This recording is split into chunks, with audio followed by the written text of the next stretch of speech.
સૌને સાદર પ્રણામ. જય જિનેન્દ્ર. આનંદોપકારી ચરમ તીર્થંકર પ્રભુ મહાવીર દેવના ચરણોમાં વંદના કરીએ. પુરુષાદાનીય શ્રી પાર્શ્વ પ્રભુના ચરણોમાં વંદના કરી પૂજ્ય આચાર્ય ભગવંતો, ઉપાધ્યાય ભગવંતો અને સર્વ સાધુ સાધ્વી છે ભગવંતોના ચરણોમાં ત્રિકાળ વંદના કરીએ. આરાધક, સ્વાધ્યાય પ્રેમી ભાઈઓ બહેનો સૌને સાદર પ્રણામ. દેવગુરુ પછાઈ બધા સુખ શાખામાં હશો અને સરસ સુંદર મજાની આરાધના પણ કરતા હશો. બધા શાખામાં છો પુણ્યશાળીઓ? દેવગુરુ પ્રસાદ. શાખામાં છો? દેવગુરુ પ્રસાદ. આપ હા, સાતામાં છો? યસ, હા, યસ. અને એમ કે આઠમના બધા અઠાઈ કરી છે. અઠાઈ તો નહીં, પ્રાર્થના કર્યા છે. ધન્ય છે, સરસ. આપણે ખૂબ સુંદર મજાનું આપણે સ્વાધ્યાય આરાધના કરીએ. આ આરાધનાની સ્વાધ્યાય એમ કે સ્વાધ્યાય સજ્જાય સમો તપો ન કોઈ. સ્વાધ્યાય સજ્જાય સમો તવો નકો. એટલે સ્વાધ્યાય સમાન અન્ય કોઈ તપ નથી. કારણ તો કે અન્ય જે પચખાન કરી લઈએ છીએ તો માત્ર એમાં શું થાય છે કે સ્વાધ્યાય માત્ર આહાર છોડી દે તો બીજી પ્રવૃત્તિની અંદર જોડી દે છે. પરંતુ સ્વાધ્યાય સમો સજ્જાય સમો તવો નકો મતલબ કે સ્વાધ્યાય કરવા માટે શું તો કે ત્યાગ તો કરવો જ પડે છે. ચંચળતાને દૂર કરવી પડે છે. ઇન્દ્રિયોને સ્થિર કરવું પડે છે. મનને પરોવવું પડે છે. શરીરને પણ, એટલે મન, વચન, કાયા ત્રણેયને શું કરવું પડે છે તો કે સ્થિર કરવા પડે છે. ત્યારે જ સ્વાધ્યાયની અંદર આગળ વધી શકાય છે. એટલે સ્વાધ્યાય કરવા માટે ચંચળતા દૂર કરવી પડે, સ્થિરતા કેળવવી પડે, ધ્યાન અને જે આપણે શીખવું છે કે ભણવું છે એમાં મગ્ન બનવું પડે તો જ આપણે સ્વાધ્યાય. તો મન, વચન, કાયાની એકાગ્રતા ઇન્દ્રિય રૂપી ઘોડાઓને કંટ્રોલમાં, વશમાં લાવવા માટે સૌથી ઉત્તમ કોઈ તપ હોય તો એ કયું છે? સ્વાધ્યાય. બરાબર. તો એ સ્વાધ્યાય કરી રહ્યા છે. અને સ્વાધ્યાયમાં આપણને ખ્યાલ આવે છે શું દેવગુરુની ભક્તિ કેવી રીતે કરવી, વળી આત્મશુદ્ધિ માટે શું કરવું અને ઉત્તરોત્તર ગુણ પ્રાપ્તિ માટે શું કરવું, એ બધું આપણને સ્વાધ્યાયથી ખ્યાલ આવે છે. તો આપણે સ્વાધ્યાયમાં અલગ અલગ વિભાગોની અંદર આપણે જાણીએ છીએ. જેમ સવારના સ્વાધ્યાયની અંદર આપણે આત્મશુદ્ધિ કરવા માટે આપણે જેમ મતલબ આપણે અવિરતિ કસાયના કારણે કે જે પાપ કર્મ બાંધ્યા તો એ પાપ કર્મની શુદ્ધિ માટે આપણે સવારના અતિચારનો સ્વાધ્યાય કરતા હોઈએ છીએ. અત્યારે કદાચ તમને ખ્યાલ હશે સવારના બુધવારના સવારે શું કરીએ છીએ? અતિચારનો સ્વાધ્યાય. કે મતલબ કે જેથી આપણે જે ડે બાય ડે કોઈ પણ રીતે આપણાથી સેવાતા પાપો તો એની શુદ્ધિ કરી શકીએ. પણ સાથે સાથે તો કે જે આપણા પરમ ઉપકારી છે, જે પરમાત્માએ આપણને ધર્મ આપ્યો છે, શાસન આપ્યું છે, જેની આરાધના કરીને જેને બતાવેલો ધર્મ, એ ધર્મને અનુસરીને ધર્મ પાલન કરીને આપણે પોતાનું આત્મકલ્યાણ સાધી શકીએ છીએ. તો એવા પરમાત્માની ઉત્તમ ભક્તિ કરીએ. કારણ શું તો કે પરમાત્મા કેવા છે? હેલો, કોઈકનો અવાજ આવે છે પુણ્યશાળી? કોઈકનો અવાજ આવે છે સેજ મ્યુટ કરી નાખો પોતાનો.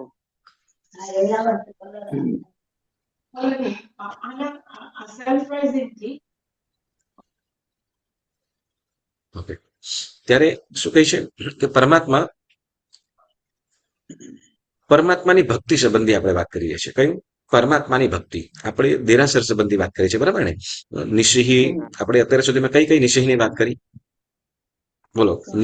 તંત્રિક, ત્રણ જોડકા, ત્રણની પેર, બરાબર. નિષિહીની વાત કરી, 3 નિષિહી, પછી 3 પ્રદક્ષિણા, પછી બોલતા જાઓ તમે. 3 નિષિહી, 3 પ્રકારની, 3 પ્રદક્ષિણા, 3 પ્રકારના પ્રણામ,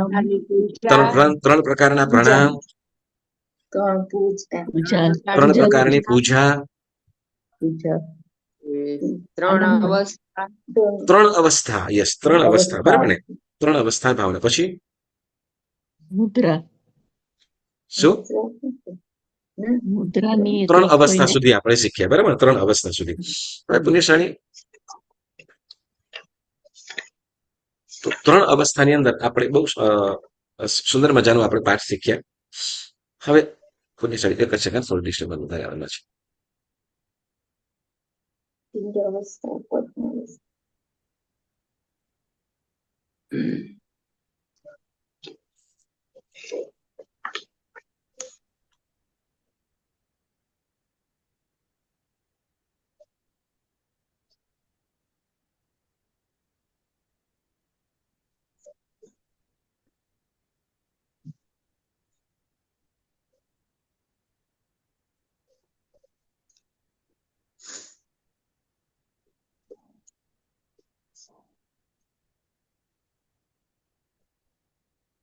પ્રણામ.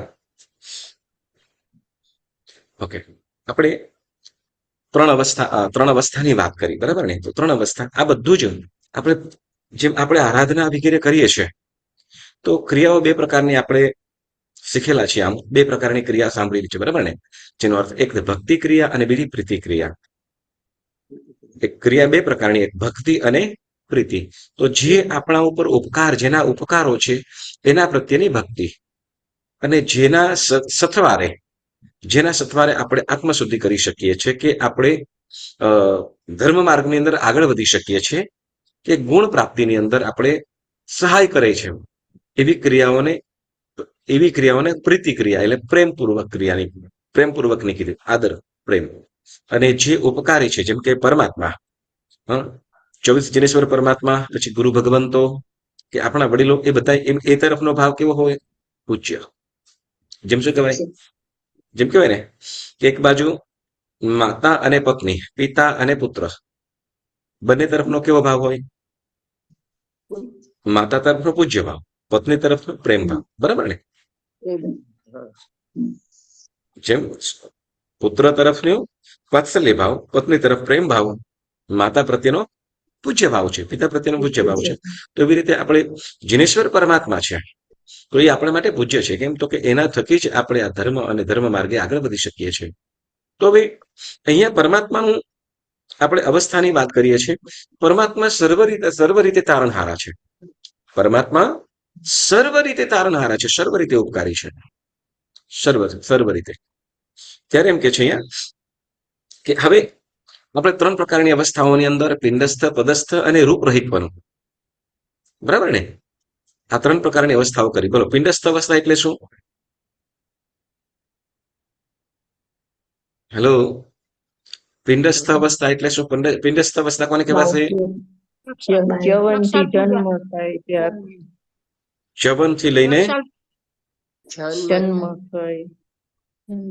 ચ્યવનથી કેવળ લઈને જ્ઞાન. પરમાત્મા દીક્ષા લે, કેવલ જ્ઞાનની પ્રાપ્તિ થાય ત્યાં સુધીની જે અવસ્થાઓ છે, સમય છે, એને પિંડસ્થ અવસ્થા કહેવાય. બરાબર? કે જેમાં જન્મ પણ આવી ગયું, પરમાત્માની દીક્ષા પણ આવી ગઈ, અને જે દીક્ષા દરમિયાન જે સાધના કરી, કે પછી સંસાર અવસ્થાની અંદર જે પણ કદાચ એમને જે કાર્ય કર્યા હોય, તો એ બધું જ શું કહેવાશે? પિંડસ્થ અવસ્થા. બરાબર? પછી પદસ્થ અવસ્થા, બરાબર ને? પદસ્થ અવસ્થા એટલે કેવળ જ્ઞાન પામ્યાથી નિર્વાણ સુધીનું, બરાબર ને? કેવળ જ્ઞાન પામ્યા, એટલે ભાવ તીર્થંકર થયા, જે સમવસરણમાં બિરાજમાન થયા, બરાબર ને? ચતુર્વિધ સંઘની સ્થાપના કરી. ચતુર્વિધ સંઘની સ્થાપના કરી એટલે તીર્થંકર પદ વાળા થયા. ફરીથી તીર્થંકર થયા એટલે ચતુર્વિધ સંઘની સ્થાપના થઈ, ત્યાર સુધીની અંદર પરમાત્મા શું થાય? ત્યાર પછી પરમાત્મા શું કહેવાયા? એ પછીની અવસ્થાને પછી તો કે નિર્વાણ સુધીની બધી. પછી પરમાત્મા વિહાર કરતા હોય, બરાબર? પરમાત્મા સમાવસાન કેવળ જ્ઞાન થઈ ગયા પછી વિહાર કરે કે ના કરે? કરે જ. યસ, કરે જ. બરાબર? કેવળ જ્ઞાન થયા પછી પરમાત્મા વિહાર કરે છે. વિહાર કરે તો ત્યાં એ વિહાર કરતા હોય, દેશના આપતા હોય, કે દેવછંદમાં બિરાજમાન હોય, કે પછી કોઈ પણ વસ્તુ, તો એ નિર્વાણ સુધીના સમયની અંદર શું કહેવામાં આવે છે? પદસ્થ અવસ્થા. અને ત્રીજી અવસ્થા કઈ કીધી? અરૂપીપણું અથવા રૂપરહિતપણું. બરાબર? તમને જે ઈઝી બોલતા ભાવે આપણે સમજવાનું છે. ઓકે, આ ભાવની અંદર જવા માટે, આ આપણને જે શીખીએ છીએ, સમજીએ છીએ, ભાવ અવસ્થાની અંદર આપણે જાણવા માટે. બરાબર? તો હવે પરમાત્મા સમવસરણમાં બિરાજમાન હોય તે વખતે અશોક વૃક્ષ હોય, ચૈત્ય વૃક્ષ હોય, ઉપર છત્ર હોય, આજુબાજુમાં ચામર ઢળાતા હોય, દેવો વાંસળી વડે કે તબલા આદિ વાજિંત્ર, પખાવજ આદિ મધુર વાજિંત્ર વડે વગાડતા હોય, અને જે પરમાત્મા દેશના દેતા હોય, તો એમાં એ ધ્વનિ પૂરતા હોય, સુંદર, જેને આપણે કહીએ બેકગ્રાઉન્ડ મ્યુઝિક. એટલે અત્યારની ભાષામાં શું કહીએ? Background music. તો એવી રીતે પરમાત્મા જ્યારે બોલતા હોય, જ્યારે દેશના આપતા હોય, તો ત્યારે શું કહેવાય? તો કે પાછળ એને એ રાગની અંદર, માલકોશ રાગની અંદર દેશના દેતા હોય, તો તે વખતે એ પરમાત્મા દેવો પાછળ વાંસળી વગેરે વગાડતા હોય ને સુંદર મધુર ધ્વનિને એ પ્રભુની વાણીને વધુ મધુરતા બનાવી દે છે. એટલે પછી સુંદર વાણી, બરાબર, સુંદર વાણી કીધી. પછી વળી સિંહાસન ઉપર બેઠા હોય, નીચે શું કહેવાય, પાદપીઠ છે, સમવસ્ત્રણ છે. તો આ બધી અવસ્થા. પછી શું કે ધર્મધ્વજ છે. તો આ બધી અવસ્થાને જોઈને શું તો કે અરિહંત પરમાત્મા પદસ્થ છે, એમ પદસ્થ અવસ્થા ભાવવાની. આપણે જિનાલયની અંદર આપણે જેમ બાલ્યવસ્થા, રાજ્યવસ્થા અને શ્રમણ અવસ્થા, 3 અવસ્થાઓની પર વાત કીધી હતી. ત્યાર પછી આ બધા અત્યારે જે વાત કરી, અશોક વૃક્ષ, ચૈત્ય વૃક્ષ. અશોક વૃક્ષની ઉપર નાનું એક વૃક્ષ હોય છે જેનું ચૈત્ય વૃક્ષ પણ કહેવામાં આવે છે. વળી ભગવાનના મસ્તક ઉપર 3 છત્ર હોય, આજુબાજુની અંદર દેવો ચામર ઢાળતા હોય, સિંહાસન ઉપર બિરાજમાન હોય, પાદપીઠથી યુક્ત હોય અને ઉપદેશના અવસ્થાની અંદર હોય. તો તે વખતે આ પદસ્થ અવસ્થા કહેવાય છે. ઉપદેશ અવસ્થા એટલે તો કે શું કહેવાય, તે વખતે ભગવાન પદ્માસનમાં ન હોય. ઉપદેશ આપતા હોય ને ત્યારે ભગવાન પદ્માસનમાં ના હોય, પરંતુ શું તો કે એક પગ નીચે હોય, જે પાદપીઠ ઉપર, એટલે મતલબ રત્નના કમળ બનાવેલા, સુવર્ણમય અને રત્નમય કમળ બનાવેલું હોય, એના ઉપર ભગવાન પોતાનો પગ રાખેલો હોય. અને એક હાથ ક્યાં હોય તો આવી રીતે આમ, બરાબર, આમ કે એ રીતે દેશના ઉપદેશ દેશના, બરાબર. તો એ રીતે બિરાજમાન આ અવસ્થાને જોઈને આ ચિત્ર જોવામાં આવે ત્યારે એ આપણે શું કરીએ છીએ તો પદસ્થ અવસ્થાની અંદર ભાવના ભાવવાનું છે, ભાવ તીર્થંકર. તો આ વસ્તુઓ આપણે જિનાલયની અંદર પણ બધું હોય છે. જેમાં આપણે પીછવાઈની અંદર જોઈએ તો ત્યાં અશોક વૃક્ષ છે, દેવો પુષ્પો વરસાવી રહ્યા છે. એ વળી આજુબાજુની અંદર શરણાઈ પણ વગાડી રહ્યા છે, વાંસળી વગાડી રહ્યા છે, વાજિંત્ર વગાડી રહ્યા છે. તો એ બધું જોઈને શું તો કે પરમાત્માની કઈ અવસ્થા ભાવવાની છે? પદસ્થ અવસ્થા. વળી સાથે સાંભળજો, વળી સાથે નીચે છે ને શાસન યક્ષ.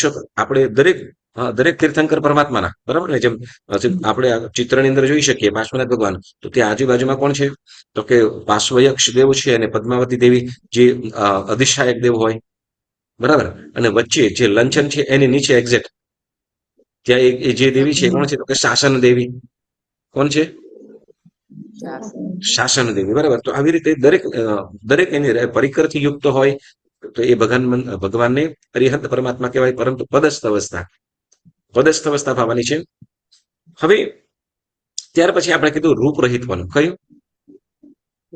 રૂપરહિતપણું એટલે શું? સિદ્ધ અવસ્થા. કેવી?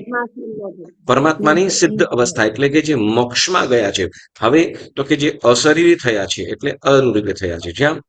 જ્યાં શરીર છે ત્યાં જ રંગરૂપ છે. જો શરીર નથી એટલે માત્ર જે આત્મશુદ્ધ, આત્મા અને પૂતગલ, આ બંનેનો સંજોગ દૂર થઈ ગયો. કેમ કે કર્મ છે એ પણ શું છે? એક પ્રકારના પૂતગલ છે. શરીર છે તો એ પણ પ્રકારના પૂતગલ છે. બરાબર. શરીર કે પાપ પુણ્ય વગેરે આ બધું જ અંતે શું છે? કર્મ, પૂતગલ. અને પૂતગલનું વર્ણ, ગંધ, રસ અને સ્પર્શ આ બધું જ રહેલું છે. પરંતુ હવે તીર્થંકરનો આત્મા શું થઈ ગયો છે તો કે એ પૂતગલોથી તદ્દન માટે છૂટો થઈ ગયો છે, 8 કર્મોથી તદ્દન માટે છૂટો થઈ ગયો છે. એટલે શું થયું તો કે અરૂપીપણાને પ્રાપ્ત કર્યું. એટલે સિદ્ધ મોક્ષની અંદર, સિદ્ધશિલાની અંદર અનેક આત્માઓ એક શું કહેવાય, માત્ર એક વાળના અગ્રભાગ જેટલો કહીએ ને, કદાચ એમ કે નખનો અગ્રભાગ કહીએ તો એ નખના અગ્રભાગની અંદર જેટલા જગ્યાની અંદર પણ સિદ્ધશિલાની અંદર કેટલા જીવો રહેલા છે? સિદ્ધશિલામાં કેટલા જીવો બિરાજમાન કહેવા પડશે? રહેલાની તો આપણે બટાકાની અંદર થોડા રહેલા છે કે રહેલા કેમ તો કે જે સિદ્ધશિલાની અંદર કેટલા આત્માઓ બિરાજમાન છે તો કે અનંત આત્માઓ. કોઈ ક્ષેત્ર એવું ખાલી નથી સિદ્ધશિલાની અંદર, કે અનંત આત્માઓ બિરાજમાન છે. તો એમ થાય કે અનંત આત્માઓ ત્યાં બિરાજમાન હોય તો પછી જગ્યા સાંકળ મોકળ ના થાય? થાય કે ના થાય? સાંકળ મોકળ થાય? ના થાય. શરીર પણ જીવ તો ખરા ને, તો કે ત્યાં કોઈ પણ પ્રકારનું સાંકળ, કેમ તો કે ત્યાં માત્ર એક, જેમ શું કહેવાય કે આ હોલની અંદર અત્યારે 2 લાઇટ ચાલુ છે, બરાબર ને? 2 લાઇટની અંદર ચાલે તો એનો પ્રકાશ પડે છે, અહીંયા નીચે છે, બરાબર ને? અને અંદર 5 લાઈન નાખે તો એ પ્રકાશની અંદર સાંકળ મોકળ થાય? ના થાય. ઘરની અંદર કદાચ શું કહેવાય કે ના શું કહેવાય એક મોટી ટ્યુબલાઇટ રાખી હોય કે 50 તમે બલ્બ ગોઠવેલા હોય કઈ ફરક પડે નહીં પ્રકાશને અંજવાશ આવે વધારે પણ અજવાસ વધારે આવે પણ પ્રકાશની જગ્યા ઓછી પડે ના પડે. એને કાંઈ ફરક પડે નહીં. બસ એ રીતે સિદ્ધશિલાની અંદર પણ એક જરાક એવા પ્રદેશની અંદર પણ અનંત અનંત આત્માઓ બિરાજમાન છે. બરાબર. હવે શું કે છે કે આ પ્રમાણે હવે રૂપરહિતપણું હવે આપણે આ 3 અવસ્થાઓ કેમ આપણે પ્રશ્ન થાય ને કે 3 અવસ્થાઓ કેમ ભાવવી તો આપણે ચિહ્નોને જોઈને એમ તો કીધું કે હા આ પણ આપણે એક મુખ્ય વસ્તુ એક જ કરી લેતો તો કે ના ભગવાન બિરાજમાન છે સમાવસરણમાં છે એ જોઈને આપણે જેને આપણે પૂજા કરી લેવાનું એ ભાવના બહુ થઈ ગઈ. અથવા પછી બીજી રીતે કે કૌશક કરતા હોય તો તે વખતે ધ્યાન અવસ્થાની અંદર એ કૌશક ધ્યાન એ ધ્યાન મુદ્રાની અંદર એમને કર્મનો નાશ કર્યો. બરાબર. કર્મનો નાશ કર્યો તો પછી એ આપણે ગમે તે એક અવસ્થા ભાવી લઈએ તો બધી આ 3 અવસ્થાઓ શું કામ કરવી? પ્રશ્ન થાય આવો? ચાલો આનો જવાબ કે છે પરમાત્મા સર્વ અવસ્થાની અંદર પૂજ્ય છે. પરમાત્મા સર્વ અવસ્થાઓમાં પૂજનીય છે. જેમ કેવાય બાળક માતા છે બરાબર ને માતા છે બાળકની માતા છે તો બાળકને કઈ અવસ્થામાં એને એ માતા કહેશે? આપણા માટે આપણા મમ્મી બરાબર ને આપણે કઈ અવસ્થામાં હોય ત્યારે માં કહીશું? ગમે તે અવસ્થામાં હોય સર્વ અવસ્થાઓમાં એ માં જ રહેવાના છે બરાબર ને જેમ માં જ કહીએ છીએ બરાબર ને. પછી માણસો કે માતા છે બાળકને એવું નથી કે બાળકને ગોદમાં લીધું હોય સ્તનપાન કરાવતી હોય અથવા રમાડતી હોય વાલ કરતી હોય ત્યારે જ માં કહેવાય. બાકી શું કહેવાય ઘરનું કામકાજ કરતી હોય કે રસોઈ કરતી હોય કે પછી કઈ બીજું અન્ય કામ કરતી હોય તો માં ન કહેવાય એવું બને? એવું હોય ના ગર્ભમાં આવે ત્યારથી જ માતા નહીં થઈ બરાબર ને. તો કે માં એ માં છે સર્વ અવસ્થાઓની અંદર. એમ તીર્થંકર પરમાત્મા પણ સર્વ અવસ્થાઓની અંદર પૂજ્ય છે. તીર્થંકર પરમાત્મા પણ સર્વ અવસ્થાઓમાં પૂજ્ય છે બરાબર ને. જેને કેવી રીતે આપણે કહી શકીએ સર્વ અવસ્થાઓની અંદર તો કે જો સર્વ અવસ્થાઓમાં કેવી રીતે પૂજ્ય? હજી તો માત્ર ગર્ભની અંદર આવ્યા છે ને ઇન્દ્ર જેવા ઇન્દ્ર જે વિશેષ બુદ્ધિ વાળા આપણે અરહંતો ભગવંતો ઇન્દ્ર મહિતા એમ કીધું બરાબર ને. ઇન્દ્રો કે વિશિષ્ટ બુદ્ધિવાળા ને વિશિષ્ટ જ્ઞાનવાળા કોઈને કહેવામાં આવ્યું ખબર છે? ઇન્દ્રને. તો કે ઇન્દ્ર પણ જેની સ્તવના કરે છે હજી માત્ર પરમાત્માનું ચ્યવન થયું છે અને પોતાનું એ જાહો જલાલી વાળા એવા સિંહાસન ઉપરથી ઉભા થઈને એ પરમાત્માનું ચૈત્ય વંદન કરે સક્રસ્તવ વડે વંદન કરે. બોલો કેવા પૂજ્ય ભાવ. વળી સાથે સાથે પરમાત્માનું જન્મ થતો હોય આ તે બધી અવસ્થાઓ થતી હોય તો બધું નિરંતર એ પરમાત્માને ભાવથી વંદના કરતા હોય. એટલે સર્વ અવસ્થાઓની અંદર અને પરમાત્મા સંસારની અંદર જન્મે ખરા બરાબર ને સંસારમાં રહે ખરા પણ રમે નહીં. સંસારની અંદર હોવા છતાં પણ વિરક્ત ભાવની અંદર જ છે. પરમાત્મા કેવા છે? વિરક્ત. હા કર્મના સંજોગે એમને પણ શું કર્યું છે? કર્મને ભોગવવાના હોય છે. કર્મને ભોગવવાના હોય છે એટલે એ કર્મ ભોગવવા માટે કેટલી પ્રક્રિયા કરતા એટલે વૈરાગ્યથી યુક્ત હોય જ એટલે તે અવસ્થાની અંદર પણ પૂજ્ય જ છે બરાબર. હવે શું કહીશું તો એમ કે છે કે જ્યારે એટલે પરમાત્મા કેવા છે? સર્વ અવસ્થાઓમાં પૂજ્ય છે બધી જ અવસ્થામાં. પછી કૌશલ ધ્યાનની અંદર હોય કે પછી એ દીક્ષા સંયમ ગ્રહણ કર્યું હોય અને દીક્ષા અવસ્થા પછી કદાચ ગોચરી વાપરતા હોય કે પછી એ ધ્યાન અવસ્થાની અંદર હોય કે ઉપદેશ અવસ્થાની અંદર હોય તો પણ શું તો કે પરમાત્મા સર્વ રીતે પૂજ્ય જ છે બરાબર. એવી રીતે એટલે હવે અહીંયા શું કે છે જુઓ હવે આપણને એક વસ્તુ અહીંયા કહેવામાં આવે છે કે શ્રવણ અવસ્થા બરાબર. શ્રવણ અવસ્થા કેવી રીતે આપણે કહી શકીએ છીએ તો એની વાત કહે છે કે પરમાત્મા જ્યારે ધ્યાનસ્થ અવસ્થાની અંદર હતા અથવા શ્રવણ અવસ્થાની અંદર હતા તો તે વખતે શત્રુ અને મિત્ર બંને એક સમાન. શત્રુ કે મિત્ર બંને એક સમાન. તૃણ હોય મની હોય કે સુવર્ણ હોય બધું એક સરખું. જેને સમદ્રષ્ટિ વાળા છે એટલે મૂલ્યવાન હોય કે મૂલ્ય વિનાનું હોય છતાં પણ એના તરફ રાગ કે દ્વેષ કાંઈ પણ નહીં. બરાબર? એટલે એવા એવા બુદ્ધિવાળા છે પરમાત્મા. કેવા છે? અને વળી શ્રવણ અવસ્થાની અંદર પણ પૂજ્ય કેવી રીતે? તો કે 4 જ્ઞાન વાળા છે. કેવા? પરમાત્મા કેવા છે? 4 જ્ઞાન ઓલરેડી છે એમની 4 પાસે. જ્ઞાન વાળા. બરાબર? મતિ જ્ઞાન, શ્રુતિ જ્ઞાન, અવધિ જ્ઞાન અને મનઃ પર્યોગ જ્ઞાન. અને જ્યારે માતાની કુક્ષીની અંદર આવ્યા છે ત્યારે પણ 3 જ્ઞાનથી યુક્ત જ હતા. હમ. પૂર્વ ભવની અંદરથી જ 3 જ્ઞાનથી યુક્ત આવ્યા છે. એટલે જ્ઞાનની અપેક્ષાએ પણ પૂજ્ય થયા છે. વૈરાગ્ય ભાવ તો ખરા જ, મને રત્નાધિક પણ છે જ જ્ઞાનમાં પણ. તો એવી રીતે અહીંયા પરમાત્મા કેવા છે? ઉત્તમ. હા, ઉત્તમ છે, નિસંગપણે વિહાર કરતા છે, 3 જગતના નાથ પણ છે, અને પુણ્યશાળી. બરોબર ને? અને આવા પરમાત્માનું દર્શન ફરીથી કે છે પ્રવચન સાધારણ અંદર કે છે કે પરમાત્માનું દર્શન. કેવા પરમાત્મા? તો કે તે 3 જગતના નાથ છે, જેને મિત્ર શત્રુ સમાન છે. વળી શું કે છે? વિહાર કરે. શું? નિસંગપણે વિહાર કરે. નિસંગપણે વિહાર કરવું એટલે કે જેને કોઈની સહાયની આવશ્યકતા ન પડે. અને જ્યાંથી વિહાર કર્યો ત્યાંથી તો કે ત્યાં વળીને પાછું વળીને જોવે પણ નહીં, નિસંગપણે. બરાબર? પોતાની વેળે છે. બરાબર? તો એવી રીતે વળી અલગ અલગ વિવિધ પ્રકારની તપશ્ચર્યા આદિ કરતા હોય તો આવું આ બધા દ્રશ્ય જોઈને આ બધા ગુણોનું સ્મરણ કરતા, શ્રવણ અવસ્થાને ભાવતા, ગુણ અવસ્થાને યાદ કરતા પરમાત્મા એ રીતે પણ પૂજ્ય ભાવની અંદર જોવું. અને કે આવા પરમાત્માનું દર્શન પણ કોને થાય? પુણ્યશાળીને જ. પુણ્યશાળીને જ આવા વિતરાગ પરમાત્માનું દર્શન થાય છે. અન્ય સર્વને નથી પ્રાપ્ત થતું. કારણ કે જેને 64 ઇન્દ્ર મળીને જેને ભક્તિ કરે છે, સેવા કરે છે, અને એની વંદનાને જંગતા થઈ એને પોતાને કેવા? તો કે એની સામે તો કે બળદ કરતા પણ હલકા જેવો, કે અમે તો બળદિયા જેવા છે. સાવ બળદ જેવા, એટલે બુદ્ધિ વિનાના છે પ્રભુ સમક્ષ. તો એવા ભાવો જ્યાં ઇન્દ્રો પણ ગાઈ રહ્યા છે, તો એવા પરમાત્માનું દર્શન પુણ્યશાળીને જ પ્રાપ્ત થાય છે. હવે પુણ્યશાળીઓ આપણે આજે 3 નવી વસ્તુ વાત કરીશું.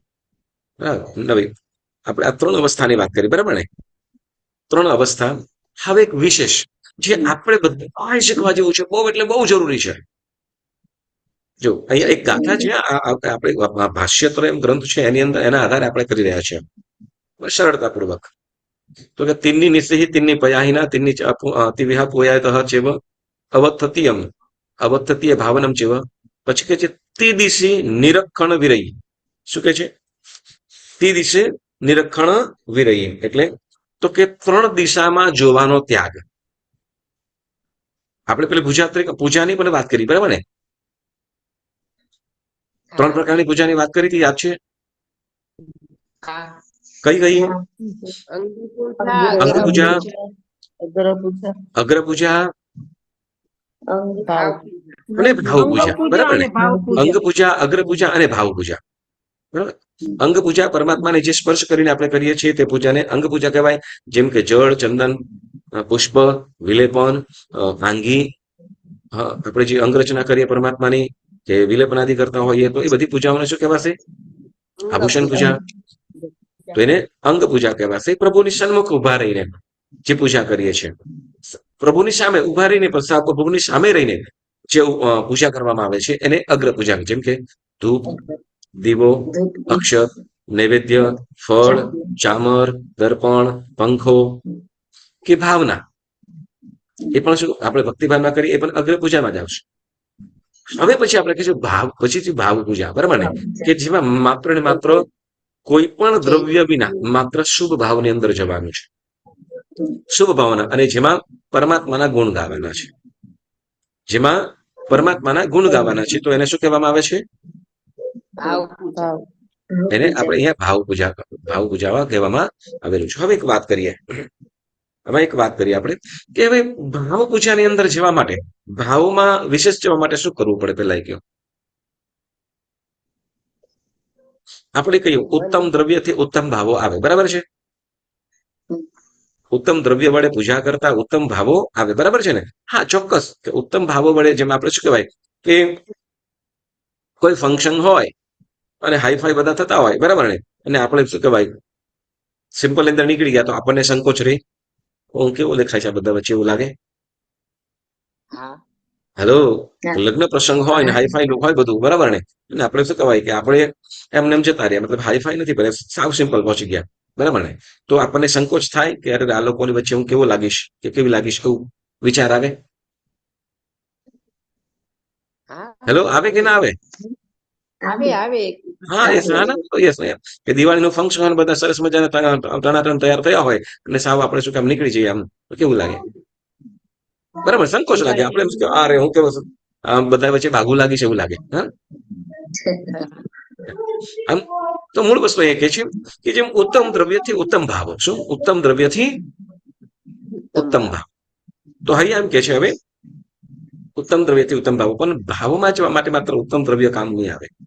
ચોક્કસ કામ આવશે, યસ ચોક્કસ કામ આવશે, પરંતુ એના કરતા પણ વિશેષ ભાવોની અંદર જવા માટે આપણે અહીંયા વિધિ કીધી છે. શું? તો કે ત્રિદિશી નિરક્ષણ વિરહી, એટલે તો કે 3 દિશા તરફ જોવાનો ત્યાગ.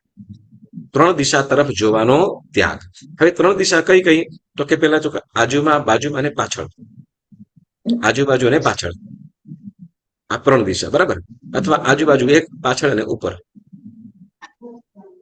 આજુબાજુને એક ગણીએ, પાછળ એક અને ઉપર, એટલે આમ 3 દિશા. 2 રીતે કહીશું. કઈ કઈ રીતે 3 દિશા? ડાબી, જમણી અને પાછળ. ડાબી, જમણી અને પાછળ, એ રીતે ડાબી, જમણી, 1 2 પાછળ 3, બરાબર. હવે બીજી રીતે 3 કરીએ તો કે ડાબી જમણી બંને 1, ડાબી જમણી બંને 1 ગણીએ, પાછળની અલગ એટલે 2 અને ઉપર. તો કે આમ 3 દિશા તરફ જોવાનો ત્યાગ કરવાનો છે, બરાબર. તો કે હવે નીચે જોવાનું, તો કે નહીં, નીચે પણ જોવાનું નથી. તો ક્યાં જવાનું છે? તો કે પરમાત્માની પ્રતિમા. ક્યાં? પરમાત્માની પ્રતિમા સમક્ષ જ જોવાનું છે. કારણ શું? તો કે પરમાત્માની એ વિતરાગ અવસ્થા, એ પરમાત્માનું એ પરમાત્માના મુખ ઉપરથી ઝરતું સ્મિત, કે એને એમના મુખ ઉપરની પ્રસન્નતાને આપણે નિહાળી અને એના ગુણોની અંદર પરાવવાનું છે. એમના ગુણોની અંદર, કેમ પ્રસન્નતા એની જ્યાં સુધી આપણે જોઈએ નહીં ને ત્યાં સુધી શું થઈશું? તો કે આપણું ચિત્ત આમ તેમ ચાલતું રહેશે. અને જો આપણું ચિત્ત, આપણું મન કે આપણું આમ તેમ બધું જોવાનું રહેશે, જોવાનું થશે તો કે આપણે જ્યાં ધ્યાન દેવું છે ધ્યાન દઈ શકશું નહીં, અને આજુબાજુની અંદર ધ્યાન ભટકતું રહેશે. તો જેના કારણે આપણે પરમાત્માના જે ગુણો, જે ભાવ ભક્તિમાં જોડાવાનું છે એ જોડાઈ શકીએ નહીં. એટલે ભાવ ભક્તિમાં જોડાવા માટે શું કરવાનું છે? તો કે પેલા માત્ર એટલું નહીં, આપણે આ ક્રમશર ચાલીએ છીએ, જેમાં દ્રવ્ય પૂજા, ભાવ પૂજા, દ્રવ્ય પૂજા પણ કરવાની છે. અને હવે અહીંયા ભાવ પૂજામાં વિશેષ ભાવોમાં જવા માટે શું કરવું પડશે? તો કે પરમાત્મા તરફ એક ચિત્ત બેસવાનું છે, પરમાત્મા તરફ દ્રષ્ટિ રાખીને અને પરમાત્માના ગુણોનું સ્મરણ કરવાનું છે. કેવા? પરમાત્માના ગુણો કેવા કીધા છે? પ્રસન્નતા, વિતરાગતા, અનેક ગુણો. તો એવા પરમાત્માના એક ગુણોને યાદ કરતા એ પરમાત્માની વિતરાગ અવસ્થાની અંદર, પરમાત્માની એ વિતરાગ અવસ્થાને આપણે જો નિહાળી પરમાત્માના ગુણોની અંદર જોડાવાનું છે. ગુરુવારે ગુણ તુમ તના શ્રીવર્ધમાન જિનરાયા રે, શુણતા શ્રવણે અમીજરે મારી નિર્મળ થાય કાયા. તુમ ગુણ ગણ ગંગા જળે જીલી હું નિર્મળ થાવું રે, અવરન ધંધો આદરું નિષદુન કોરા ગુણ ગાવ. એટલે પરમાત્મા કેવા? તમારા ગુણ એવા છે કે તમારું ગુણ ગાવતા, તમારા ગુણગાન કરતા શું થાય છે? તો કે ગંગાની અંદર લોકો નાહીને પાવન થાય એમ કે છે, એની કોઈ ગેરંટી નથી. પરંતુ પ્રભુના ગુણરૂપી ગંગાની અંદર, ગુણરૂપી ગંગાજળની અંદર જે સ્નાન કરે છે, એટલે ગુણગાન કરે છે, અરિહંતના ગુણગાન, તો એ શું કરે છે? તો કે પવિત્રતાને પામે છે. તુમ ગુણ ગણ ગંગા જલે ઝીલી નિર્મળ થાવું રે, અવરન ધંધો આદરું. અવરન ધંધો એટલે બીજો કોઈ હવે ધંધો કરીશ નહીં. બીજો ધંધો કે જેના કારણે જીવને, મારા આત્માને સંસારની અંદર પરિભ્રમણ કરવાનું થાય એવો કોઈ ધંધો હું આદરીશ નહીં. અવરન ધંધો આદરું નિષદિન તો રાગુણ. નિષદિન તોરા એટલે તમારા ગુણગાન. હવે પરમાત્માના ગુણગાન એટલે કેવી રીતે? તો કે બેઠા બેઠા ગુણગાન એ જ નહીં, પરંતુ પરમાત્મા કીધેલો આ જે ધર્મ છે એ બધું પણ શું કરે તો કે એને આપણે આરાધનાની અંદર પણ આપણા જીવનની અંદર પ્રેક્ટિકલમાં પણ લાવીએ, આચરણમાં પણ મૂકીએ તો એ પરમાત્માના ગુણગાન જેવું જ થાય છે. બરાબર. તો એટલે પરમાત્મા સમક્ષ પરમાત્મા સમક્ષ એક ધ્યાને આપણે કરી શકીએ, જેથી આપણું મન આપણે જે ભક્તિ કરીએ છીએ એ વિશેષ ભાવોનું કારણ બને. ભક્તિની અંદર વિશેષ ભાવોનું કારણ કોણ બને છે? પરમાત્મા. એટલે પરમાત્મા સમક્ષ જ દ્રષ્ટિ રાખવાનું છે, આજુબાજુમાં નહીં. કેમ? તો કે જ્યાં તરફ દ્રષ્ટિ જાય, જે તરફ દ્રષ્ટિ જાય, જ્યાં જે વસ્તુ હોય એ જોવામાં આવે એટલે એવો આપણા વિચારો પણ ચાલુ થાય. બરાબર છે? આવું બને? હા. ધારો કે હું ચૈત્ય વંદન કરતો હોઉં, બરાબર ને? હા, હું ચૈત્ય વંદન કરતો હોઉં અને મારી આજુબાજુમાં કોઈ બાજુમાંથી જતું હોય એને તરફ મારું ધ્યાન જાય. ઇન્સ્ટન્ટ કરવાનો હોય, ખાલી લોટ મારે સવારે બાંધવો પડશે. લક્ષ્મીબેન મને આપજો, હું લક્ષ્મી લોટ બાંધવા આવું.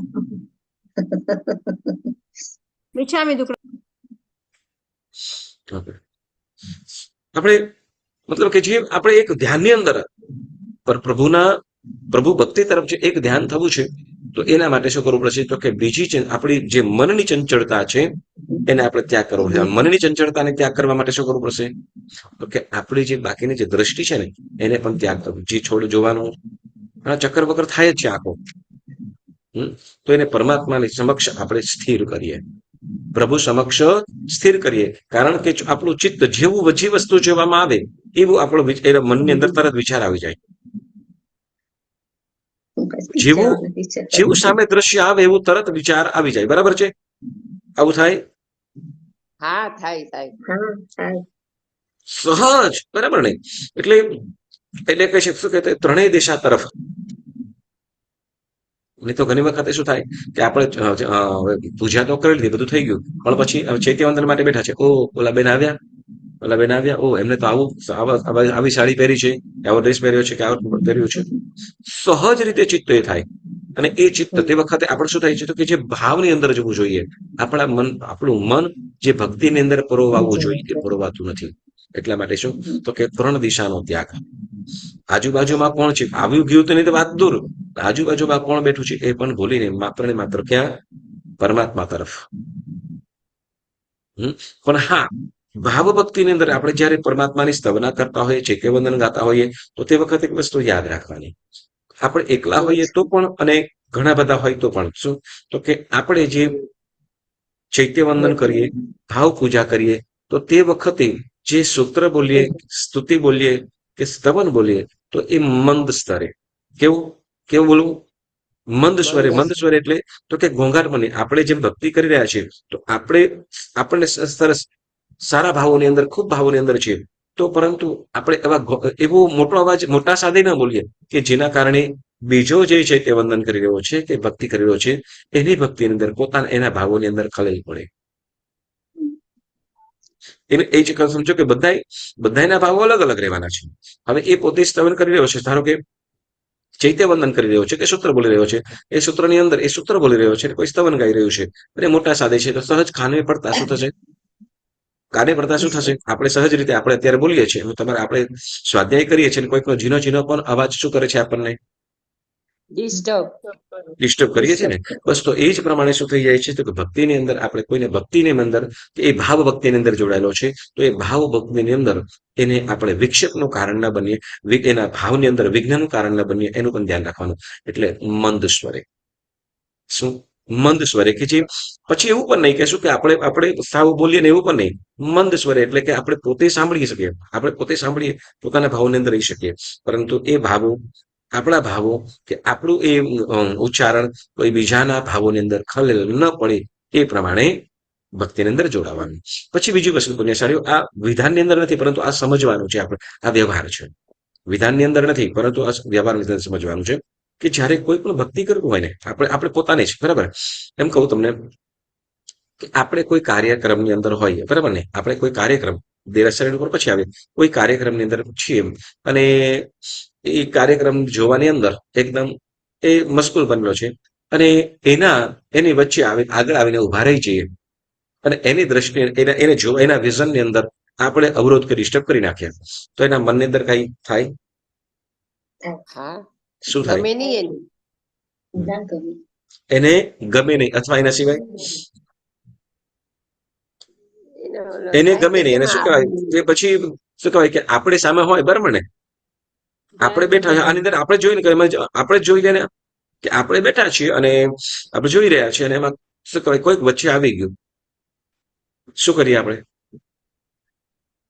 કહીએ બાજુ થવાનું. કહીએ બરાબર ને, પણ એ કહેતા પહેલા કાંઈક તો આપણા મનની અંદર ઘણું બધું વિચારણા આવી ગયું હોય. હા કેમ આવી ગયો ને એ સારી ન હોય પાછી, બરાબર ને? તમે સમજી શકો એમ છો, બરાબર ને? તો એવી રીતે જો આપણે જેમ વિક્ષેપ આપણને જેમ આપણે કઈ કરતા હોઈએ તો તે વખતે વિક્ષેપ જો કોઈ વચ્ચે આવતું જતું હોય તો વિક્ષેપ થતો હોય તો પુણ્યશાળીઓ આ વસ્તુ આપણે પણ શું કે આ પૂજાની અંદર પણ ભક્તિની અંદર પણ હંમેશા યાદ રાખવાનું કે આપણે જ્યારે પણ આપણે પૂજા કરતા હોઈએ કે ભક્તિ કરીએ, આપણે જે પૂજા કરીએ ને પરમાત્માની પૂજા કરીએ તો ત્યારે પણ આપણે કેવી રીતે ઉભા રહેવાનું છે? તો કે પુરુષ જમણી સાઈડે, સ્ત્રી ડાબી સાઈડે. પુરુષ જમણી સાઈડે અને સ્ત્રી ડાબી સાઈડે ઉભા રહેવાનું છે. આ પૂજા વખતે પણ વાત કરું છું. ગભારાની અંદર જેમ આપણે ચિંતામણી દાદા છે બરાબર ને, તો એ રીતે જ આપણે ઉભા રહ્યું છે કે પરમાત્માનું દર્શન જે બારેથી જે ચૈત્યવંદન કરી રહ્યા છે કે ધૂપ પૂજાથી પૂજા કરી રહ્યા છે તો એ પરમાત્માનું મુખ જોઈ શકે એ રીતે જ આપણે ઉભા રહેવાનું છે. એટલે ડાબી તો વચ્ચે આપણે શું કહેવાય હું તો આમ મને આમ કરીને એ કરવું જોઈએ ના, તો એ ત્યાં આપણે અવિધિ હોય છે. કદાચ તમને ખ્યાલ હોય છે કે કેટલીક જગ્યાઓની અંદર છે ને શું તો કે વચ્ચે એવું ઊભું જ કરી દેવામાં આવે, મતલબ શું કહેવાય પરમાત્માનું જે આપણે જેમ દેરાસરની અંદર ઓલા શું કહેવાય અષ્ટમંગલનો પાટલો અને કયું સિદ્ધચક્ર ભગવાન અષ્ટમંગલની પાટલી હોય છે બરાબર, પૂજા કરીએ ત્યારે વચ્ચે પાર્શ્વનાથ ભગવાન નીચે, તો ત્યાં એટલે એની આગળની અંદર પણ એટલું ઊંચું રાખી દેવામાં કે જેથી કોઈ વચ્ચે ઊભું જ ન રહે. એ રીતે વચ્ચે કોઈ ઊભું જ ન રહે, આજુબાજુની અંદર જ ઊભું રહે, આજુબાજુથી જ પૂજા કરે એ રીતે, બરાબર. પણ આપણે કદાચ એ નથી તો આપણે આ સમજવાનું છે કે વચ્ચે ઉભા રહીને નહીં પરંતુ બાજુમાં ઉભા રહીને પૂજા કરવાનું છે. નહીં તો આપણને પણ જશું. આનું કારણ શું છે તો કે પરમાત્માની જે ભાવ ભક્તિની અંદર જોડાયેલો છે એમાં ભાવની અંદર વિક્ષેપ ન થાય એના માટે. કારણ કે આપણને શું છે કે દરેક વસ્તુ છે ને શું કહેવાય, હું તમને કહું કે અત્યારે આપણે સામસામે બરાબર, તમને એક વસ્તુ કહું કે તમે મને કદાચ તમારી સાથે સ્વાધ્યાય કરું છું તો કદાચ હું કેમેરો બંધ કરી દઉં તો તમને કેમેરો બંધ કરીને બોલું અને કેમેરો ચાલુ છે એ રીતે બોલી તો તમને કઈ ફરક પડે? હા કઈ ફરક પડે? એમ લાગે સામે બેઠા છીએ આપણે. હા, તો હવે મારે શું કરવું એ તો તમે વિચારો. ભગવાનની સામે, તમે ભગવાનની સામે જુઓ. તમારે વિડીયો ઓન કરવાનો ગુરુજી. પણ એવું ને સામસામે જે થતું હોય તો ન જ થાય ને. સામસામે જ. અને તમને એક વસ્તુ કહું કે તમે ત્યાં ફોનની અંદર જોવો છો અને સામે બેસીને આપણે જે સાંભળીએ છીએ તો એમાં કઈક ફરક પડે? હા કઈ ફરક પડે? હેલો, પડે શું ફરક પડે? એટેન્શન વધારે રહે ને, એટેન્શન વધારે રહે અને આવા શું કહેવાય આવા જવાનો ટાઈમ ઓછો થાય. અહીંયા ભાવની વાત કરીએ છીએ આપણે, બરાબર, ભાવની વાત. એટલે જેમ ડિસ્ટર્બન્સ આપણે ડિસ્ટર્બ થાય છે બરાબર ને, ડિસ્ટર્બ એટલે કે આપણે ભાવની અંદર કોઈને ખલલ ન પડે એનું ધ્યાન રાખવાનું છે. એ જ પ્રમાણે આપણે સામે આપણે જયારે દર્શન કરવા માટે ઉભા રહીએ ત્યારે પણ શું કરવાનું છે તો કે પુરુષો જમણી સાઈડે અને બહેનો ડાબી સાઈડે એ જ રીતે ઉભા રહેવાનું છે. એટલે ભંડાર ચોક્કસ આપણે ધૂપ અને દીવો તો એ બંને શું કહેવાય અરસપરસથી લઈ લેવાનું, બરાબર. પણ ઉભા તો રહેવાનું કે જેથી શું છે કે જે ચૈત્યવંદન કર્યો છે ભાવ ભક્તિની અંદર જોડાયેલો છે એના ભાવની અંદર વિક્ષેપ ન થાય એનું આપણે ધ્યાન રાખવાનું. જો આ વસ્તુ આપણે સ્વયં આખી કીધેલું છે બરાબર ને, એ ગાથાઓની અંદર પણ કહેવામાં આવેલું છે. તો આપણે અહીંયા ભાવ ભક્તિની અંદર જવા માટે જોડાવા માટે શું કરવાનું છે તો કે ત્રણ દિશાનો ત્યાગ એટલે જોવાનો. ઓકે, ત્રણ દિશામાં જોવાનું નહીં, આજુબાજુ, પાછળ અને ઉપર, ત્રણ. તો જોવાનું ક્યાં તો કે પરમાત્મા સમક્ષ. ક્યાં જોવાનું છે તો કે પ્રભુ સમક્ષ, પ્રભુને પ્રતિમા તરફ. કેમ તો કે જેમ આપણે ત્રણને પેર કરીએ છીએ ને તો એવી રીતે ત્રણ પ્રકારના આલંબન કહે છે. જેમ ત્રણ અવસ્થાઓ કીધેલી છે એમ આલંબન કહેવામાં આવશે કે જેનાથી આલંબન એટલે કે જેનાથી આપણે ભાવની જેનાથી આપણા ભાવની અંદર વધારો થાય, વૃદ્ધિ થાય. તો એમાં એક પરમાત્માની પ્રતિમા પણ પરમાત્મા જ કહેવાનું. પરમાત્માની પ્રતિમા નહીં, પરંતુ સ્વયં પ્રભુ છે. એવા ભાવ સાથે જયારે આપણે ભક્તિ કરીએ છીએ ત્યારે એ વિશેષ શું થાય છે? ભાવનું કારણ બને છે. જેમ સિમ્પલ વસ્તુ કહું, આ કોઈકનો અવાજ આવે છે ને, એ લોકોને મારે કંઈક સજા કરવી પડશે. હા હા ભાઈ, 21 ખમાસમણ દઈ રહેવાના. કઈ નહીં કરે, હા, તું ડરસ, બેસામાં જ કરી કઈ લેજો. ના કરે. આ વિવો ખબર નહીં કોની છે. હા, હશે કોઈ. ચાલો, શું કીધું? જેમ આપણે સિમ્પલ, આપણે આમને આમ ખાલી શું કહેવાય કે ફોન પર વાત કરતા હોઈએ, આપણે ખાલી આમને આમ વાત કરતા હોઈએ અને ફોન પર તમે આમને આમ વાત કરતા હો, તમે વિડીયો કોલ ની અંદર વાત કરતા હો, તો ફરક પડે કાંઈ તમને? તમારું ખાસ પ્રિય હોય, મતલબ દીકરી છે, દીકરો છે, કે જમાઈ છે, કે સાસુ, ગમે તે માતા પિતા જીવન, તો એમાં ખાલી એમને તમે વાત કરતા હો અને સામે ફોન સામે જોઈને વાત કરતા હો, તો કઈ ફરક પડે તમને? શું ફરક પડે? સામે શું દેખાય ફરક પડે? દેખાય વિડીયોમાં દેખાય. હા, વિડીયોમાં દેખાઈને શું નથી અને તમે પકડી શકવાના કે નથી કઈ કરી શકવાના? થોડોક પ્રસન્નતા લાગે ની કે ભાવ આવું સાચે સાચે છે. છે આપણે. વધુ એના ઉપર શું વધુ પ્રેમ સ્નેહ આવે છે, બરાબર ને? વધુ સ્નેહ. તો હવે તમે વિચાર કરો કે જે પરમાત્મા, બરાબર ને, જે પરમાત્મા પાર્શ્વનાથ છે, બરાબર ને, ચિંતામણી પાર્શ્વનાથ દાદા, તો આપણે એ ચિંતામણી દાદા, આપણે શું આપણે આ ચિંતામણી દાદાને જોઈને આપણે યાદ કોને કરીએ છીએ? તો કે જે ભાવ તીર્થંકર થઈ ગયા છે એ.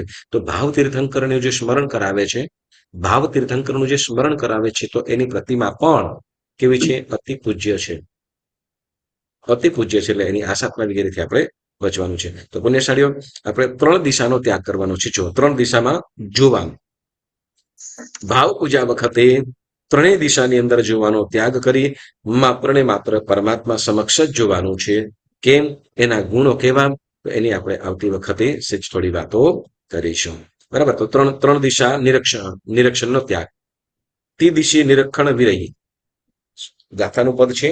ત્રિદિશી નિરીક્ષણ વિરહી એટલે 3 દિશા તરફ જોવાનો ત્યાગ, માત્ર પ્રભુ સમક્ષ જ જોવાનું છે, બરાબર? હવે ત્યાર પછી આપણે પુણ્યશાળીઓ એક બીજું કોઈક સ્તોત્રની આપણે વાત કરતા છીએ, બરાબર ને? કયું સ્તોત્રની આપણે સ્વાધ્યાય કરીએ છીએ સાથે? કલ્યાણ મંદિર. કલ્યાણ મંદિર, બરાબર? કલ્યાણ મંદિર સ્તોત્રની રચના કોને કરી છે? સિદ્ધસેન દિવાકર સુધી. સિદ્ધસેન દિવાકર સુરેશ્વરજી મહારાજ સાહેબે, બરાબર ને, કે જેઓએ જેની શાસનની ખૂબ પ્રભાવના કરી, બરાબર ને, વિક્રમ રાજાને પણ પ્રતિબોધ પમાડી અંતે એમને પણ જૈન ધર્મ બનાવ્યો અને સાથે સાથે અનેક રાજાઓ, અનેક રાજવીઓ, નગરોની અંદર જૈન ધર્મની પ્રભાવના કરી. તો એવા શ્રી સિદ્ધસેન દિવાકર સુરીજી મહારાજ સાહેબ આ ભક્તામૃત સ્તોત્રના રચના કરતા છે, બરાબર? રચેલું છે કે જીવન, જે આપણે 5મી ગાથા કે 5 ગાથા સુધી કર્યો હતો ને સ્વાધ્યાય? 5 ગાથા સુધીનો સ્વાધ્યાય કરો કે 6 ગાથા? હા, ચાલો. તો આજે 5મી અને 6ઠ્ઠી ગાથા, આ બંનેની અંદર, હા, 6ઠ્ઠી અને 7મી ગાથા બંનેનો પણ આપણે સ્તવના કરીશું. સોરી, 6ઠ્ઠી ગાથાનું આપણે કરીશું. ये योगिनामपि न यान्ति गुणाश्रवेश वक्तुं कथं भवति तेषु ममावकाशः जाता तदेवमसमीक्षित कारितेयं जल्पन्ति वा निज गिराननु पक्षिणोऽपि. આ ગાથાનો ભાવ કેવો સુંદર મજાનો કીધો, કે જેમ કહેવાય કે આપણે આગળની ગાથાની અંદર કીધું કે હું મૂર્ખ છું, કે જે ગુણો એટલા બધા છે જેને કેવા અસમર્થ છું. પરમાત્માના ગુણો કેવા અસમર્થ છું. જેમ શું કહેવાય કે પવનના સુસવાટાથી પવન વેગ એકદમ પ્રલયકાળનો પવન હોય કે જે પાણીને પણ ઉલકી નાખે, અને ત્યાં ત્યાં રહેલા રત્નો દેખાય છે. રત્નો જોયા, ઘણા બધા હજારો રત્નો જોયા, કરોડો લાખો કરોડો રત્નો જોયા, પણ હવે એ જોવા છતાં પણ એનું વર્ણન કરી શકતા નથી, બરાબર ને? તેમ શું તો કે પરમાત્મા તમારા અનંત ગુણોને કહેવામાં અસમર્થ છું, એમ કીધું. પણ એમ કે છે, એટલે કે છે કે આ ગાથાની અંદર કે હે નાથ, હે પરમાત્મા, તમારા ગુણો શું કહે છે કે તમારા ગુણો યોગીઓને પણ વચન ગોચર થતા નથી. વચન ગોચર એટલે જોવું, કેવું, બરાબર ને? પણ વચનોની અંદર કહી શકાતા નથી. કોને? તો કે યોગીઓ, જે વિશિષ્ટ કક્ષાના ધ્યાનવાળા છે, બધું જુએ છે, જાણે છે, પણ એવા યોગીઓ પણ તમારા ગુણો કહી શકતા નથી. કેમ? શબ્દમાં કહી શકતા જ નથી. આપણે કોઈને ખ્યાલ છે આમાં કર્મગ્રંથની અંદર બે પ્રકારના પદાર્થ આવ્યા હતા, અભિલાપ્ય અને અનઅભિલાપ્ય.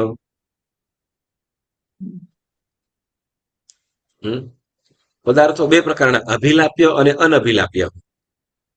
જે અભિલાપ્ય એટલે જેને શબ્દમાં કહી શકીએ, જેને શબ્દમાં આપણે કહી શકીએ એ અભિલાપ્ય, અને અનઅભિલાપ્ય છે ખરું પણ એ શબ્દમાં કહી શકાતું નથી, એને અનઅભિલાપ્ય. શબ્દમાં કહી શકાતું નથી, બરાબર ને? હવે એમ કે છે તો કે એટલે કે યોગીઓ પણ તમારા ગુણો ગાવામાં સમર્થ નથી, તો હું કેવી રીતે કહી શકું? એ હું કેવી રીતે કહી શકું? અને ત્યારે કે છે શું? પરંતુ છતાં પણ જે વચનો યોગીઓ નથી કહી શકતા તે હું કેવી રીતે કહી શકું? પરંતુ એમ કે છે જેમ શું કહેવાય, જેમ તમને ખ્યાલ છે કેટલાક પક્ષીઓ મનુષ્યની ભાષાની અંદર બોલતા હોય. કશુંકુ, પોપટ, પોપટ બોલે, કશુંકુ. બરાબર ને? હવે આ પક્ષીઓ મનુષ્યની ભાષાની અંદર બોલતા હોય છે, બરાબર ને? હવે જે શીખ્યા હોય, બરાબર ને, એ પ્રયત્ન કરતા હોય, જેમ આપણે બોલીએ એમ નથી બોલતા, પરંતુ એ એની રીતે ટ્રાય કરતું હોય છે, બરાબર ને? એટલે બોલે છે, થોડું થોડું પણ બોલે છે, બરાબર ને? પોતાની રીતે બોલતું હોય છે અને સાંભળવું ગમે, બરાબર ને? જેમ પક્ષી સ્પષ્ટ ભાષાની અંદર નથી, સ્પષ્ટ બોલી શકતું નથી, જેમ આપણે શું કહેવાય પોપટ, એ તો કોપી કરતું હોય. એને અર્થભાવનો ખ્યાલ ન હોય, પરંતુ એ કોપી કરતું હોય, કેટલુંક સમજતું પણ હોય, બરાબર, અને બોલવાનો ટ્રાય પણ કરતો હોય.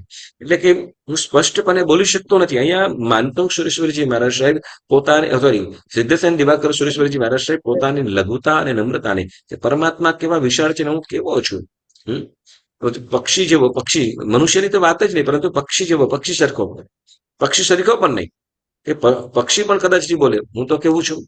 તો જે પક્ષી અસ્પષ્ટ બોલવાનો પ્રયત્ન કરે છે, અસ્પષ્ટ બોલવાનો પ્રયત્ન કરે છે અને બોલે છે, એમ પ્રભુ તો કે મારું સામર્થ્ય નથી, મારી શક્તિ નથી, પરંતુ છતાં પણ હું આ તમારી સ્તવના કરવાનો પ્રયત્ન કરું છું.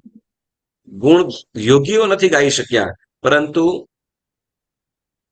જેમ પક્ષી પોતાનું સામર્થ્ય, બોલવાનું સામર્થ્ય નથી, પરંતુ છતાંય બોલવાનો પ્રયત્ન કરે છે અને બોલે છે, કાલી ગલી ભાષાની અંદર બોલે છે. તો એમ પરમાત્મા હું પણ શું કરું છું? તો કે મારી શક્તિ પ્રમાણે તમારી સ્તુતિ કરવા પ્રયત્ન કરું છું, એ તમારી સ્તુતિ કરીશ, એવું કે છે. તો વિચાર તો કરો કે જે વિદ્યાઓને સાધી લેતા હોય, જેને મહાપુરુષોએ, જેને જે મહાજ્ઞાનીઓ હતા, કે જે એક થાંભલાની અંદર વિશિષ્ટ કક્ષાના ગ્રંથોને એ જે પેક કરી દીધા હતા અને એને પ્રતિદ્વંદ્વી વગેરે જાણીને જે આખા એ થાંભલાને ખોલી શકતા હોય, તો કેવા જ્ઞાની હશે, કેવા વિચક્ષણ હશે, કેવા વિદ્વત્તા હશે, વિદ્વાન હશે. પરંતુ છતાં પણ એ પોતાને કેવા, તો કે પક્ષીઓની સરખા, એટલે પશુઓની અંદર ખપાવે છે. એવી આ શું છે? એમની વિનમ્રતા. પરમાત્મા એટલે જે પોતે કરે છે, એટલે આવું કરું છું ને આ કરી દઈશ. અને આપણે પ્રભાવ શું હતો એની પણ આપણે વાત જાણી લીધી હતી.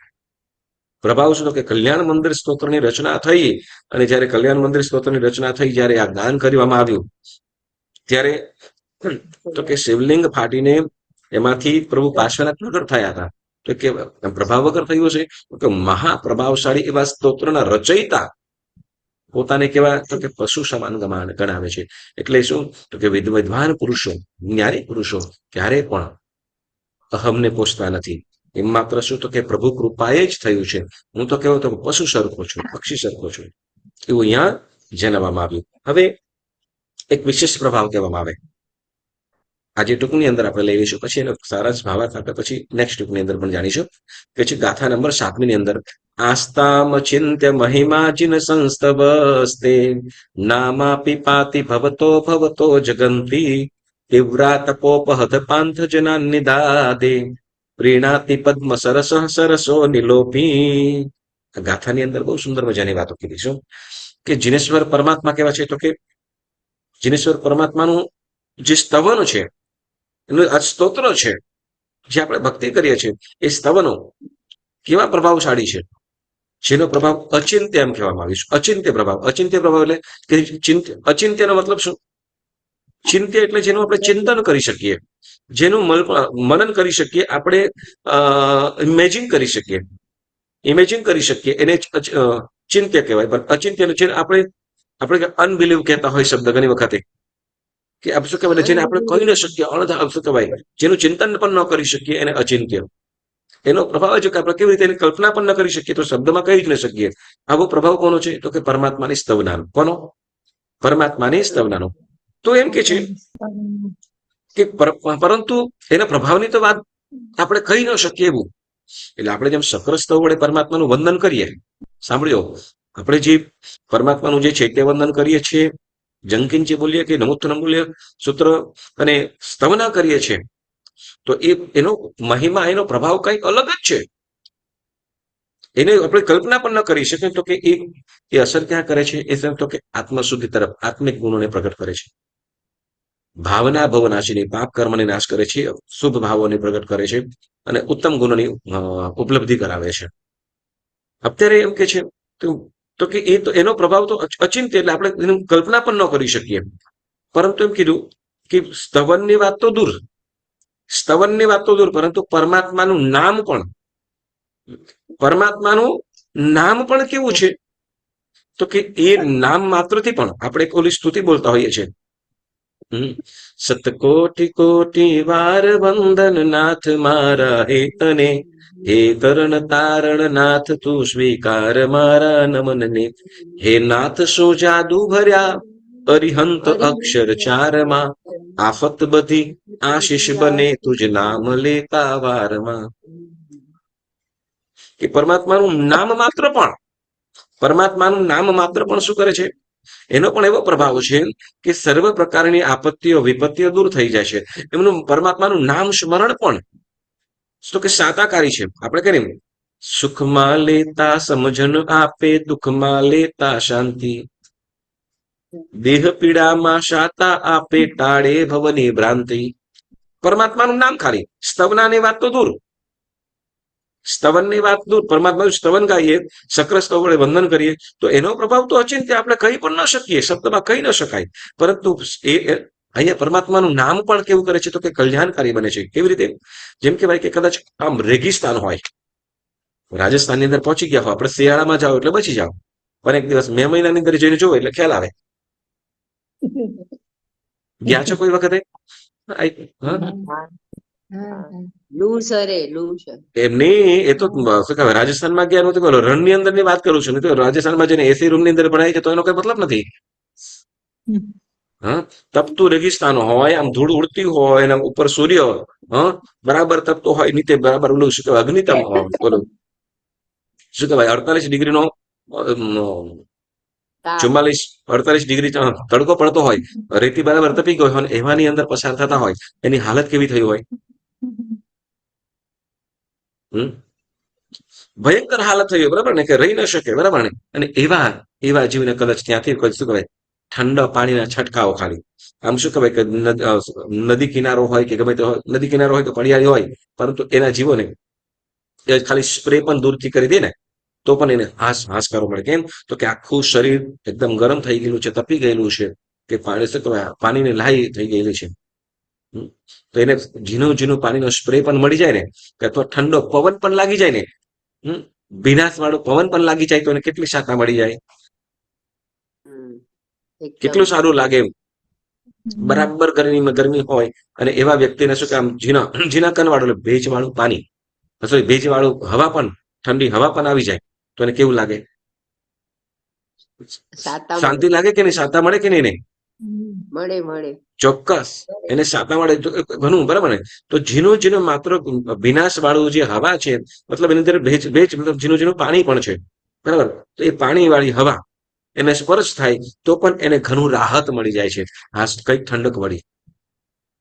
કેમ? તો કે તપતા રેગિસ્તાનની અંદર રહેલા જીવને જેમ શું કે ઠંડી હવા પાણીયુક્ત થોડી ભીનાશ પણ હવા લાગે તો તેનાથી પણ એ શાંતિને પામે છે, કંઈક સુખને અનુભવે છે. બરાબર ને? તો એમ પરમાત્માનું નામ પણ આવું એનું સાતાકારી બને છે. તો સ્તવનની તો વાત એટલે માત્ર તપતા રેગિસ્તાનની અંદર રહેલા જીવને કદાચ એકદમ મોટું સરોવર મળી જાય, ઠંડુ પાણી મળી જાય, બોલો એને કેટલી સાતા મળી જાય. તો એમ પરમાત્માનું શું? તો કે તમારું સ્તવન આ જીવોને સુખકારી છે. કોને? તો કે જે આપણા જેવા જીવોને. આપણે શેનાથી તપતા, આપણે શેનાથી બળી રહ્યા છીએ? કર્મથી, આ કર્મની આતાપનાથી. વળી શું? તો કે રાગ દ્વેષથી આપણે બળી રહ્યા છીએ. વળી કર્મની આતાપનાથી, દુર્ગુણોની આતાપનાથી આજે બળી રહ્યા છે.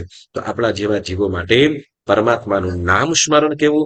તો કે પરમાત્માનું નામ સ્મરણ તો પેલા ઠંડા શું કહેવાય, ઠંડા પવન જેવું, પાણીયુક્ત ઠંડો પવન, જે પાણીના જેના કણ હોય એવા ઠંડો પવન જેમ કામ કરે છે, સાથ આપે છે, એમ પરમાત્માનું નામ સ્મરણ પણ આપણા જેવા જીવોને તારણહારું છે. એટલે જ કે તન મન પ્રભુના નામ હે તેરા તારણ હારા, કબ તેરા દર્શન હોગા. આ બધા પદો એમને નથી જ બનાયા. વળી હવે જો આ પરમાત્માનું નામ પર એટલું કારણ હોય, નામ સ્મરણમાં સુખનું કારણ બનતું હોય, તો પરમાત્માની જે સ્તવના, પરમાત્માની જે ભાવ ભક્તિ અદ્ભુત પુણ્યને ઉપજાવે છે અને સુખનું કારણ બને છે. તો એવું આ કલ્યાણ મંદિર સ્તોત્રની અંદર શ્રી સિદ્ધસેન દિવાકર સુરીશ્વરજી મહારાજ કહી રહ્યા છે. તો એવા એ સિદ્ધસેન દિવાકર સુરીજી મહારાજ સાહેબને આપણે ખૂબ ખૂબ ભાવપૂર્વક વંદના કરીએ. અને પુણ્યશાળીઓ, આજે ગાથા નંબર 7 નો સ્વાધ્યાય કર્યો. જેના આજ્ઞા વિરુદ્ધ કંઈ પણ બોલાયું હોય તો મન વચન કાયાથી ત્રિવિધે મિચ્છામિ દુક્કડમ.